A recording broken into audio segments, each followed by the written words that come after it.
ये quality rally है। कल भी हम बात ये कर रहे थे कि दो तरीके से देखिए, क्वांटिटेटिव एस्पेक्ट्स देखिए अमेरिकी बाजारों के, दूसरे क्वालिटेटिव एस्पेक्ट।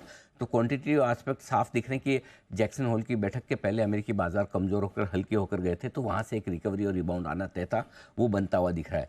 अब तेजी बन रही है, इसमें सरप्राइज नहीं। तेजी की जो रफ्तार है वो आपके लिए सरप्राइज हो सकती है, लेकिन तेजी के मार्केट का यही बड़ा एक गुण है दीप। आप देखिए, जब अमेरिकी बाजार घट रहे थे 150 घटते थे, लेकिन जब बढ़ने का वक्त आता है तो 200-300 पॉइंट बढ़ते हैं। ये बुल मार्केट के सिग्नल होते हैं कि जब आप घटने में वक्त लगाते हैं, बढ़ने में वक्त नहीं लगाते। Right sir, right. कंसोलिडेशन आपका टाइम वाइज भी होता है, पॉइंट वाइज भी होता है, लंबा चलता है, लेकिन जब कंसोलिडेशन खत्म करके आप वापस ऊपर जाते हैं तब आप बहुत तेजी से बढ़ते हैं। ये एक बड़ा स्पेशल संकेत है तेजी के मार्केट का, जो अमेरिका आपको दिखा रहा है। और जो तेजी के संकेतों पर हम जो बात कर रहे थे, दो ही फैक्टर को देखना है, बाकी आप कुछ मत देखिए। दुनिया भर के बाजारों के लिए तो दो ही फैक्टर काम के हैं, बॉन्ड यील्ड और डॉलर इंडेक्स। बॉन्ड यील्ड आप देखिए अब 4% के आसपास आ चुकी है। Yes,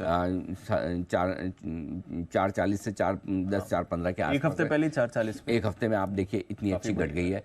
दूसरा, आपका डॉलर इंडेक्स लगभग 103.50 104.25 से इतना नीचे आया है। तो ये दोनों ही जब तक अगर कमज़ोर रहेंगे तो अमेरिकी बाजारों में भी और ग्लोबल मार्केट्स में भी तेजी बनती दिखेगी। अब इनके कमज़ोर होने के कल अपने कारण थे, और वो कारण दो थे कि अमेरिका में इकोनॉमी से रिलेटेड जो डेटा आए हैं वो डेटा थोड़े से कमजोरी की तरफ दिखा रहे हैं। एक कंज्यूमर कॉन्फिडेंस के जो डेटा है, वो कंज्यूमर कॉन्फिडेंस के डेटा थोड़ी कमजोरी की तरफ संकेत दे रहे थे कि मज़ेदार नहीं आए। और दूसरा, जॉब्स के डेटा जो आए वो भी उतने मजबूत नहीं है। और इनफैक्ट इकोनॉमी के लिए खराब खबर अब अमेरिकी बाजारों के लिए अच्छी खबर समझी जा रही है कि यही तो चाहते हैं। और इसी के दम पर आप देखिए, कल 90% लोग अब ये मानने लगे हैं कि सितंबर के महीने में जो फेड की बैठक होगी, इस बैठक में ब्याज दरें नहीं बढ़ेंगी।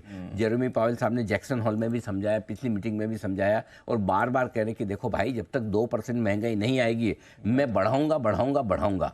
लेकिन अमेरिका इसके विपरीत मान रहा है, क्योंकि जो अगर कल के हल्के फुल्के जो डेटा है अमेरिका की इकोनॉमी से जो जुड़े हुए दोनों डेटा हैं, वो थोड़ी कमजोरी के थे, और उन कमजोरी के दम पर ब्याज दरें बढ़ेंगी तो भी अगली पॉलिसी में, सितंबर वाली में नहीं। ये एक कॉन्फिडेंस थोड़ा सा आता हुआ दिखा है। अभी के लिए टेंशन नहीं लेनी, अभी के लिए टेंशन नहीं है। और दूसरा ये कि अगर आपका बॉन्ड इंडेक्स, डॉलर इंडेक्स और बॉन्ड यील्ड्स दोनों थोड़े से ढीले रहते हैं, थोड़े नीचे आते हैं, तो वो आपके लिए इक्विटी मार्केट के लिए, कमोडिटी मार्केट के लिए अच्छा संकेत दे सकते हैं, और दे रहे हैं।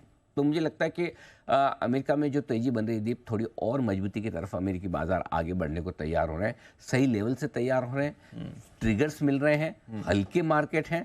तो इसी के दम पर हम कल भी अनुमान लगाने की कोशिश कर रहे थे कि थोड़ी मजबूती बन सकती है। तो भारतीय बाजारों के लिए कल भी अच्छे संकेत थे, बॉन्ड यील्ड, डॉलर इंडेक्स से।